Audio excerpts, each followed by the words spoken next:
pegue a carapuça que servir na sua cabeça. Você já ouviu esse ditado?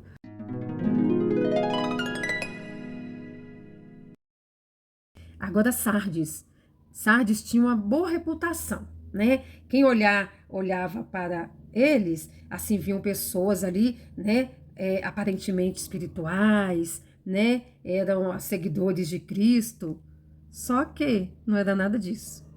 Não tem aquela coisa que o pessoal fala assim hoje, só que não. Só que não. Porque ali eles estavam vivendo de aparências. Ali, no texto até fala assim: tem fama de que vives, mas estás morto, né? Vivendo de aparência, as obras mortas, né?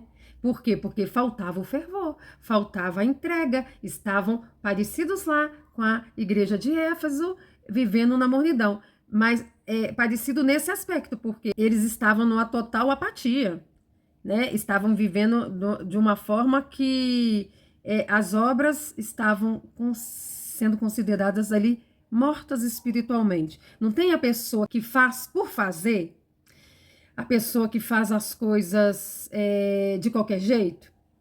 Era desse jeito. Porque lá em Éfeso, pelo menos, eles faziam as coisas com compromisso, entendendo que estavam fazendo o que é certo.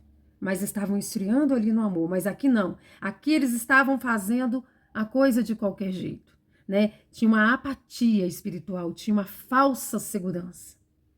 Eles estavam vivendo literalmente de aparências, né? Acostumaram, e aí estou vivendo assim porque também não tem aquela pessoa que fica meio que em cima do muro, não assume o que realmente quer?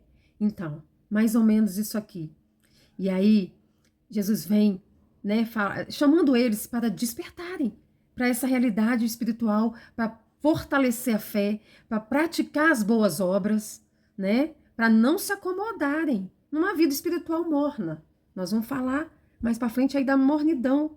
Mas fato é que aqui também eles estavam ali se acostumando a uma vida espiritual morna também, né? E aí Jesus vem falando: desperta, arrependa-te. A todo instante no final da carta vem chamando ao arrependimento, né? Vem chamando ao arrependimento. E aí nós chegamos à igreja de Filadélfia. A igreja de Filadélfia são duas igrejas que o que tem são elogios e instruções, que é a igreja de Filadélfia e é a igreja de Esmirna.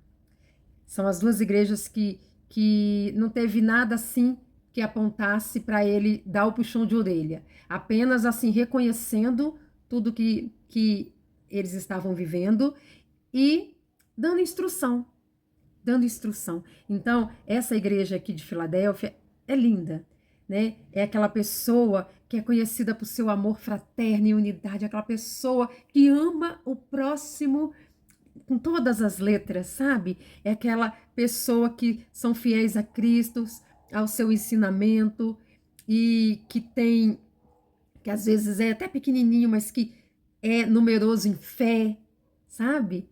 E ele vem falando para essa igreja: continue perseverando na fé, mantendo as portas abertas para as oportunidades que Deus oferece, né? Em outras palavras, está falando isso. Persevere, né? Cuidado para não cair, permaneça desse jeito que vocês estão indo no caminho certo. Mas, ó, fica vigilante, porque, como eu citei anteriormente, né? Qualquer um pode cair se não manter a chama firme, acesa, se não se manter firme na presença do Senhor. Então, o segredo está em ser vigilante, não é mesmo? E aí, por último, vem a igreja de Laodiceia, que Jesus vem falando de uma forma muito severa, porque a igreja de Laodiceia, ela era composta ali de pessoas ricas, né, bem posicionadas, né, com bens materiais, só que elas estavam vivendo na mornidão, né? Por quê? Porque pela posição que eles tinham, eles se achavam autossuficientes e que não precisavam de nada. Não é assim que acaba acontecendo com muitas pessoas que enriquecem muito e que têm muito poder em suas mãos? De repente ela se vê imponente de uma forma tão prepotente que ela pensa que o dinheiro pode comprar tudo. E de fato o dinheiro compra muita coisa, mas não compra uma coisa. Não compra o amor de Deus. Não compra a salvação. Não compra a sua vida na hora que estiver num leito de morte e que não tiver mais jeito pela medicina, onde você já tiver pago todos os recursos possíveis para salvar sua vida e não tem mais jeito, o dinheiro não compra. E essas pessoas aqui estavam justamente vivendo nessa ilusão de que não precisavam de nada, né? E estavam ali em cima do muro, nem quente, nem frio. Estavam vivendo na mornidão, na tibieza espiritual. Eu estava fazendo uns estudos, eu achei essa palavra, tibieza, que é um estado de fraqueza, de falta de entusiasmo. É a chama ali quase se apagando, a brasa, não tem quando queimou toda a lenha e ficou só a brasa ali que ainda está quente, mas que daqui a pouquinho já começa ali a se esfriar para apagar? Desse jeito que eles estavam vivendo. E aí ele vem instruindo, arrependa-te, busca a sinceridade da relação com Deus, porque ele fala, o morno eu vomitarei da minha boca, eu vomitarei, porque não és quente nem és frio, escolhe que lado que você quer ficar. Ou você é ou não é. Você quer ir para o céu ou não quer. É uma escolha sua. É uma escolha sua. Sabe? E quando eu falo ir para o céu, é ir morar na Nova Jerusalém. Porque essas cartas aqui são para aquelas pessoas que querem ir morar na Nova Jerusalém com o Pai Celestial, que querem morar nessa cidade linda, maravilhosa, que eu falo dela aqui no início dessa série. Que só de ouvir a gente fica numa alegria, numa vontade imensa, sabe? Então, aqui ele está chamando a esse arrependimento para abrir a porta para que Jesus entre e transforme a sua vida. Né? Muitas vezes a gente fica com a mão na maçaneta, como eu falei lá no vídeo onde eu falei dessa igreja, mas que é justamente a mornidão. Você fica ali com a mão na maçaneta, abro, não abro, abro uma gretinha só. Mas hoje Jesus está te convidando para escancarar essa porta. Gira essa maçaneta, escancare essa porta, para que você possa experimentar essa transformação. E o mais maravilhoso de tudo é que além da gente ir morar com o nosso Pai Celestial, no final de cada uma dessas cartas, vem falando de um galardão. E eu não falei juntamente com cada uma que eu fui falando, que eu deixei para falar no final desse galardão, lá na igreja de Éfeso, por exemplo, tem a promessa de comer da árvore da vida que está no paraíso de Deus, né? Que simboliza ali o acesso pleno, a vida eterna ali na presença de Deus, né? É uma promessa de restauração dessa comunhão original com Deus que foi perdida lá no Jardim do Éden, né? Para Esmirna, a promessa foi a coroa da vida, que é um símbolo de vitória e honra, né? A vida eterna é o prêmio final para aqueles que perseveram na fé, mesmo diante da morte. Lá para Pérgamo, a promessa foi do maná escondido e uma pedrinha branca com um nome escrito, né? E que ninguém conhece aquele nome a não ser quem recebe.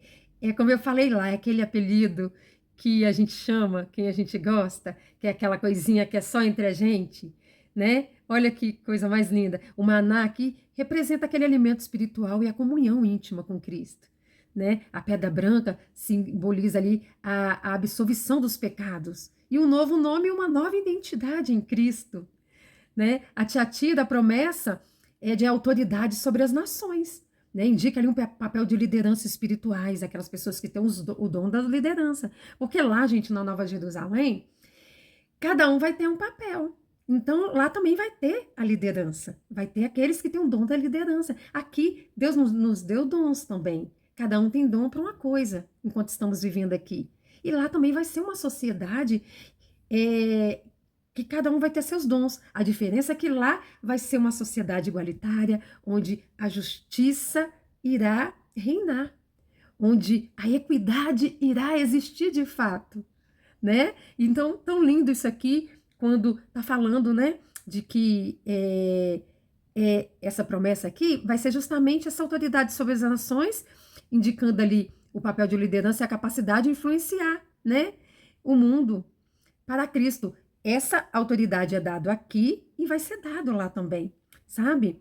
É uma promessa de poder espiritual para aqueles que permanecem fiéis.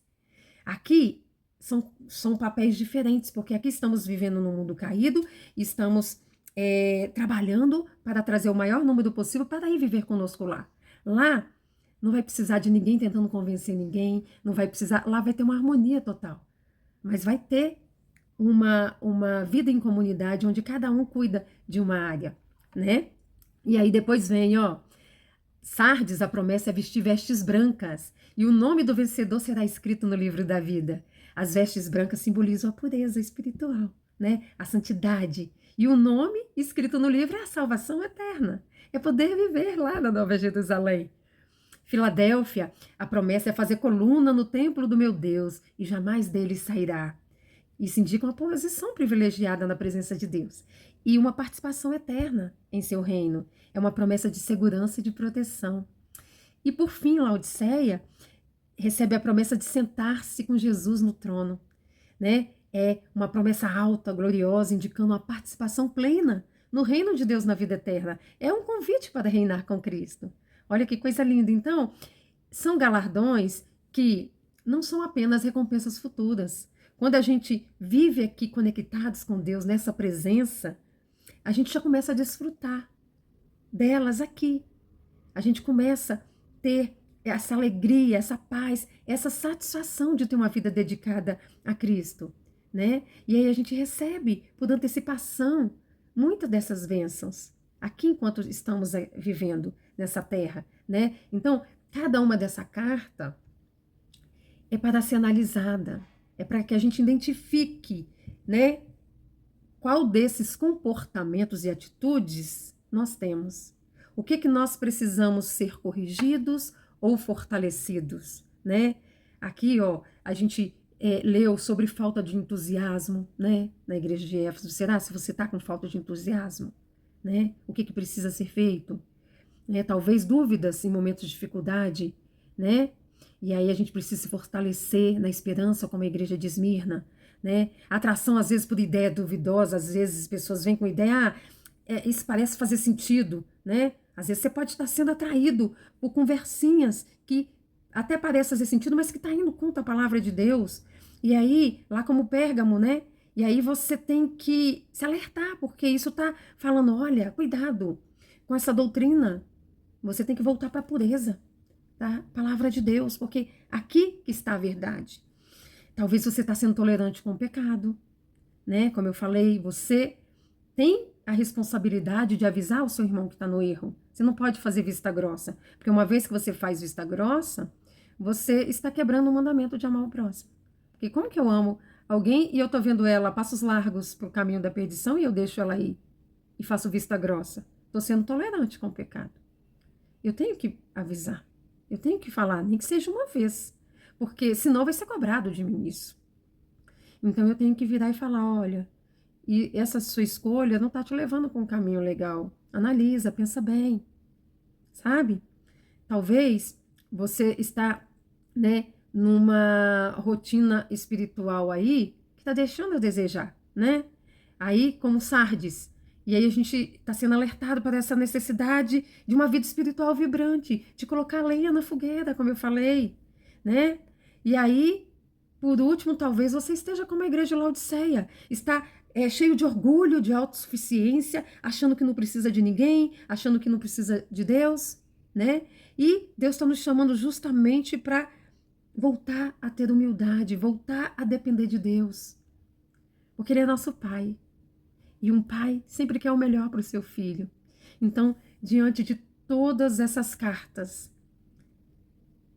o final culmina em buscar a presença de Deus com compromisso, ter intimidade diária com Deus, colocar lenha na fogueira, que é o único jeito de manter cada uma das coisas no lugar, nos manter ativos em cada área da nossa vida, nos manter alertas, nos manter com discernimento.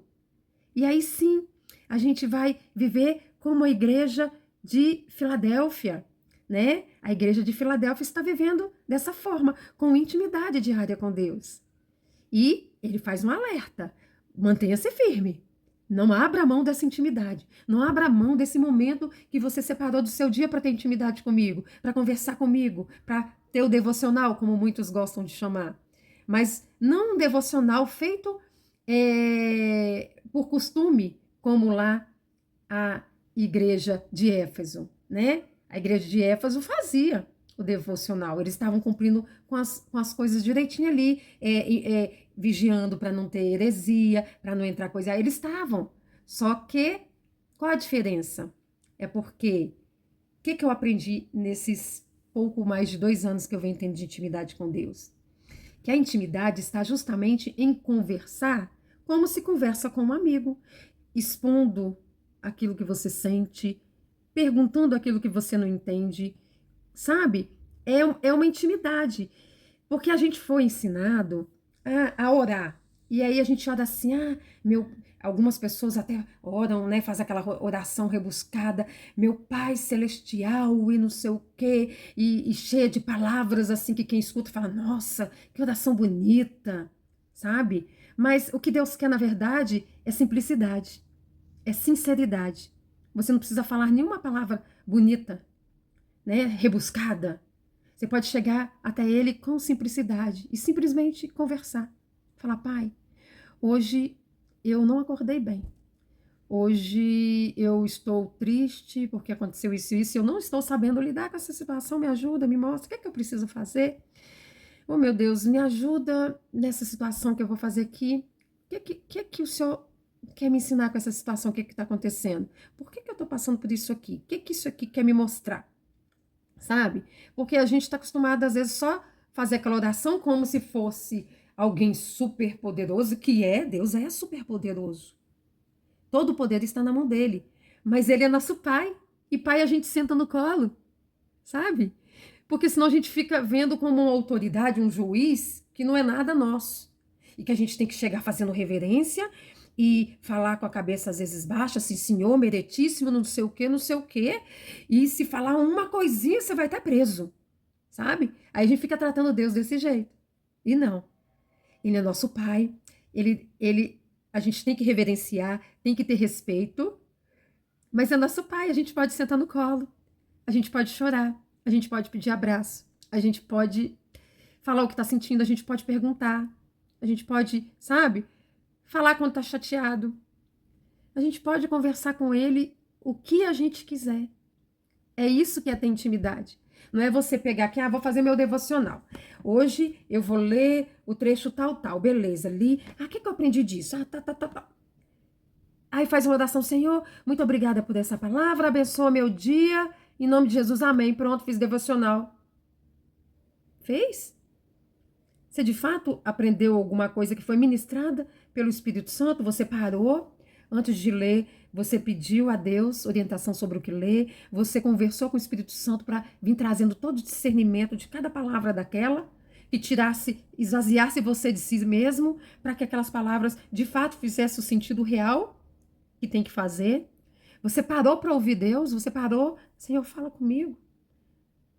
Que talvez você seja surpreendido em ouvir a voz dele. Ou talvez no próprio texto você vai ler, mas é como se você estivesse ouvindo a voz dele. E vai falar de uma forma diferente. Você só ficou em silêncio, às vezes, na presença dele e falou, Pai, fala comigo. E às vezes você nem ouviu a voz dele, não ouviu ele falar nada, mas você ficou quietinho ali, na presença dele, e você foi invadido de um gozo inundado. Eu não gosto de falar da palavra invadido, que eu acho que quem invade é o mal. Você foi inundado com uma presença tão doce, tão gostosa, que as lágrimas correm no seu rosto. Isso é presença de Deus. Isso é intimidade com Deus. Não é um momento onde você vai ler como se você estivesse lendo um livro qualquer, anotar coisas que você entendeu com a sua capacidade humana e fazer uma oração de agradecimento e pedindo e pronto, acabou. Não é isso. É você se deixar ser guiado pelo Espírito Santo. É você acordar e a primeira coisa que vem na sua mente é Ele. É seu Pai Celestial. De você já acordar antes mesmo de abrir os olhos, você já acorda agradecendo e pedindo ajuda para que aquele dia seja conforme a vontade dele para a sua vida. É dessa intimidade que eu estou falando, é dessa presença. E é essa presença que vai te manter firme, que vai te manter com a chama acesa como a igreja de Filadélfia. É essa presença que vai fazer com que, quando chegar aquele dia, você escute: Vinde bendito do meu Pai, entre e cearemos juntos. Que alegria, eu não sei você, mas só de imaginar eu sendo chamada pelo meu nome, eu sendo convidada para entrar para os aposentos. Ah, é uma alegria que não tem palavras para expressar. Não tem. Então eu te convido para vir sentir essa mesma alegria, para vir viver uma vida de intimidade com Deus. Separe 30 minutos do seu dia. Se você não conseguir começar com 30, comece com 10. Você vai ver que conforme os dias forem passando e você mantendo esse compromisso, as coisas vão tomando um novo rumo e você vai recebendo ali as orientações, porque Deus trabalha com cada um de um jeito. A playlist que eu citei lá atrás, que está aqui, eu conto a minha experiência junto com a minha amiga, minha parceira de oração, de estudo bíblico, a Magda Silva, que foi quem me incentivou a estar aqui no canal falando do amor de Deus com vocês. Porque quando eu comecei a falar, ela falou assim: você fala de um jeito tão gostoso, você fala de um jeito que entra na minha cabeça e eu entendo tudo. Você precisa falar para mais gente. E foi ela que me incentivou a estar aqui falando e transbordando tudo isso aqui que a gente vem vivendo. E nessa playlist eu conto um pouco dessa nossa experiência para você se espelhar. Mas Deus trabalha com cada um de um jeitinho especial. Porque Ele nos ama. E Ele conhece as necessidades e o jeitinho de cada um de ser. Porque foi Ele que nos criou com características diferentes, com dons diferentes. Ele te ama e quer que você esteja pertinho dele para Ele cuidar de você. Não jogue fora essa oportunidade. Eu quero te pedir, se você ficou até aqui, que você compartilhe essa mensagem. Começa cumprindo o amor ao próximo, mandando essa mensagem para alguém que precisa ouvir, ou para todas as pessoas que estiverem na sua lista, por que não? Que medo que você tem de fazer isso? Às vezes de ser julgado? Muitos foram julgados. E a gente não tem que ter medo de ser julgado. Por estar levando a palavra de Deus, a gente tem que ter medo, receio de ser julgado por não ter cumprido com a palavra de Deus, por ouvir naquele dia: afastai-vos de mim porque eu não vos conheço. É esse medo que a gente tem que ter. Mas não o medo de, eu vou querer ir para o céu porque eu não quero ir para o inferno, não. Porque Deus só quer lá no céu quem o ama de verdade, quem experimentou do amor dele e escolheu ficar. Porque a gente não quer ninguém que está por interesse ou para se resguardar de outra coisa do nosso lado, não. A gente quer do nosso lado quem nos ama, não é assim? E nosso Pai Celestial também, tá bom? Então compartilhe com o maior número possível de pessoas essa mensagem, para que a gente traga mais gente para viver conosco lá na Nova Jerusalém. Deixa aqui o seu joinha para que o YouTube também entenda que é um conteúdo bom e comece a mostrar para mais gente. Assim a gente vai evangelizando. E deixa uma mensagem aqui, se você sentir no seu coração, que eu vou responder com todo carinho. E como eu falei lá no início, aqui eu encerro a série de Apocalipse, porque eu escolhi falar da parte boa, escolhi falar da parte que Deus está cuidando de cada um de nós, nos chamando a atenção, nos corrigindo como filhos, para que um dia a gente possa ir morar na Nova Jerusalém, com Ele, com o Espírito Santo e com Jesus. Então, fiquem todos com Deus, vejo vocês na próxima semana e até lá.